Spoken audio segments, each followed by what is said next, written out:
Human rights, as we know it, are universal. They are present because of our mere presence. We have them simply because we are born. Human rights are not given by any government nor another human. Human rights are standards and recognize and protect the dignity of all human beings. Due to this, we have the freedom in our speech and in our thoughts and expression. We are given the right to be treated right and not to be persecuted. These rights do not neglect any color, nationality, gender orientation, and religion.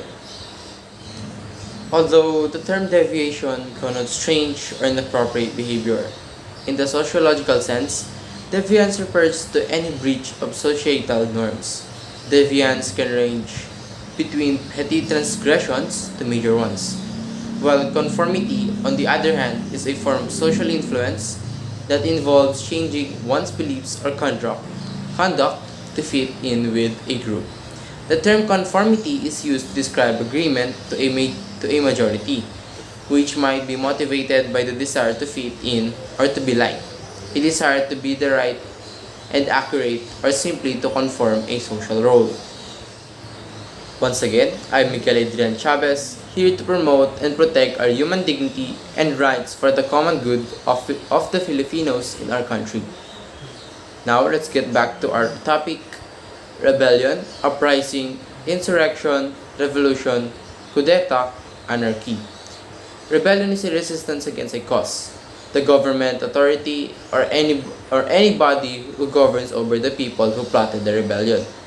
Rebellion is when you rise against those in power, denounce the things that are wrong for you based on your views, beliefs, and opinions in life. An example of rebellion was during the administration of Ferdinand Marcos from the years 1972 to 1981. Martial law was implemented during this era.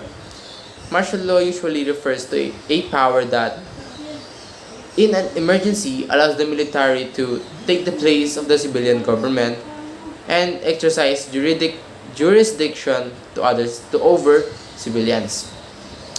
Marcos' excuse over the declaration of martial law was only a response to a suspected communist danger by the Communist Party of the Philippines and the Secession Rebellion of the Mindanao Independence Movement.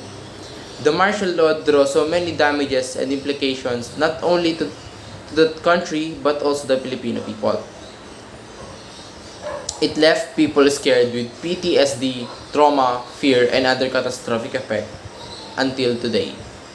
By the time that President Ferdinand Marcos was outdated and out of office, the Philippines already suffered under great loss economically. Poverty skyrocketed in the Philippines while its reputation as a great country plumped. Until now, we are still paying debts from administration, and all that happens is the country going deeper and deeper in debts. Up until now, they are still avoiding excuse me, the fact that many people were slaughtered, raped, tortured, and every single Filipino were stripped of their human rights, which another person should never could do. People who are found guilty of a crime are not executed here in this country because the justice system in this country do not follow the law nor the moral norms. The justice system only follows the rich and turns a blind eye for the poor. That's why fighting for justice and equality can either be pointless or exhausting. Extrajudicial killings and many other crimes towards our human rights are carried out by the war on drugs of Duterte's administration. The police force took over and went on a rampage on killing and pointing fingers to people suspected of using and dealing of drugs. Or are they just trying to fill a quota to kill? One person dead for each of their hands. Ronnie Salazar, Jungle Pasakian, Irene Dacoba, Brian Gargani, Kian De Los Santos, Carl Angelo Arnaiz, Reynaldo de Guzman. Honestly, this list could go on for hours, even days. What's disappointing me the most is that I found almost every single news report of extrajudicial killings. They are They are either suspected drug pushers, the hitman are all unknown, and others were killed because they resisted and showed signs of aggression against the armed men.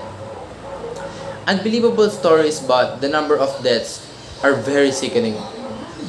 Was this really a war on drugs, or was this a war against the people? There are also advocates for human rights who were slain, harassed, arrested, and wrongfully accused. The media were all restricted and anti-terror law is enacted. There are several organizations who have heavily criticized this administration's COVID response, leaving our country in the dump with COVID. However, President Rodrigo Roa Duterte still pushes for the death penalty to be implemented again here in the Philippines.